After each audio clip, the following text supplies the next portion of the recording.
ang pumutok at pumuputok pang pangalan ngayon na Pinoy basketball player na si Renz Abando from Philippines na isa sa player ng Gilas na may magandang nagawa ng 2023 FIBA World Cup na kahit nag-average lang ng 5.2 points per game and 2.2 rebounds per game ay hinangaan pa din ito dahil sa matinding depensa nito at maging ang pagiging hustle nito sa game.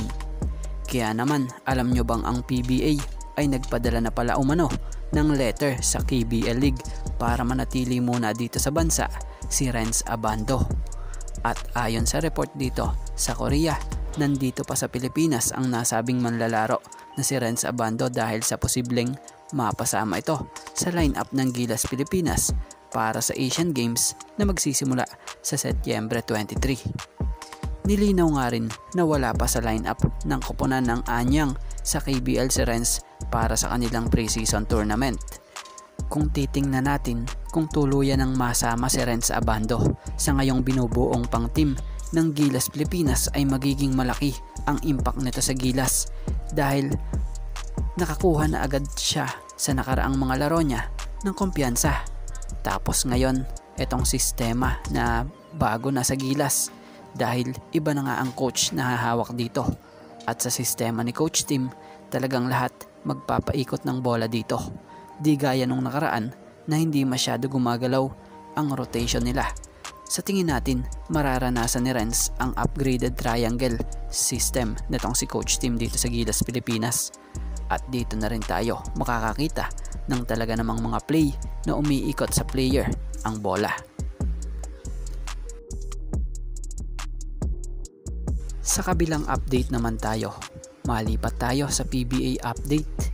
Hindi pa nga dumarating ang PBA draft, tiyak na may naispata na agad itong si Rain or Shine head coach Coach Yang Yao. So kumpirmado na itong 6'4" Phil-Am guard na si Stephen Holt ay nagpasa na rin ng application for PBA rookie draft sa September 17.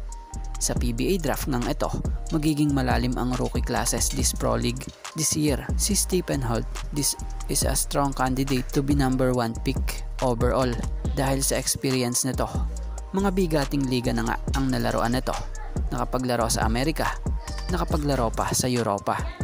Kaya nga si Coach Yang na-surprise nga raw siya sa biglaang pagsali nito sa paparating na rookie draft dito sa PBA. Ang team nga ni Coach Yang Yao ang merong number 3 and number 4 pick for PBA rookie draft. Kaya naman dito pa lang, malaki na ang chance na piliin ni Coach Yang ito kung aabot pa sa kanila. Dahil sa etong araw player na ito ay pareho kila Stanley Pringle and Mikey Williams. Bago ang lahat mga ka-greatest, lilinawin lang natin lahat ng basketball update natin dito. Lahat totoo at hindi puro rumors. Kaya naman, pakisuportahan nyo naman po ang ating YouTube channel na ito na Greatest Fireball TV.